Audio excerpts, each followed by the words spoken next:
నా పేరు సుభాష్, పంచాయత్ కార్యదర్శి, గ్రామం ఇంద్రేశం గ్రామంలో అనుమతులు తీసుకున్న దానికంటే అదనంగా నిర్మిస్తున్నటువంటి 11 భవనాలకు కానీ నోటీసులు జారీ చేయడం జరిగింది. గతంలో ఆల్రెడీ అక్కడ చేపడుతున్న పనులను నిలిపివేత చేయడం కూడా జరిగింది.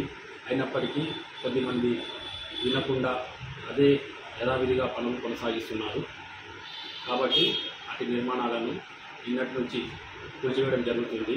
ఇకపై కూడా ఏమైనా అక్రమాలకు పాల్పడుతూ అదనం నిర్మాణాలు చేస్తే ఖచ్చితంగా కూడా కూల్చివేస్తాం. ఇంకా కూడా ఎన్నైతే గుర్తించిన ప్రతి భవనాన్ని కూడా కూల్చివేయడం జరుగుతుంది. వాటిపై తగు చర్యలు తీసుకోవడం జరుగుతుంది. ఇప్పటివరకు ఎన్ని కూల్చారు, ఇంకెన్ని కూల్చారు? ప్రస్తుతానికి 3 కూల్చివేయడం జరిగింది. ఇప్పుడు 4వ భవనం కూడా నడుస్తుంది. ఇంకా రేపు కానీ ఎల్లుండి కానీ అవతల 5 రోజులైనా సరే కూడా కూల్చివేయడం జరుగుతుంది. గుర్తించిన ప్రతి దానిపైన కూడా చర్యలు తీసుకోవడం జరుగుతుంది. ఇప్పటివరకు ఎన్ని నోటీసులు జారీ చేశారు?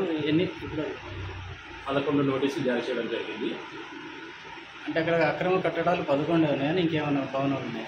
ప్రస్తుతానికైతే 11 గుర్తించడం జరిగింది. గుర్తించిన వాటికి నోటీసులు జారీ చేయడం.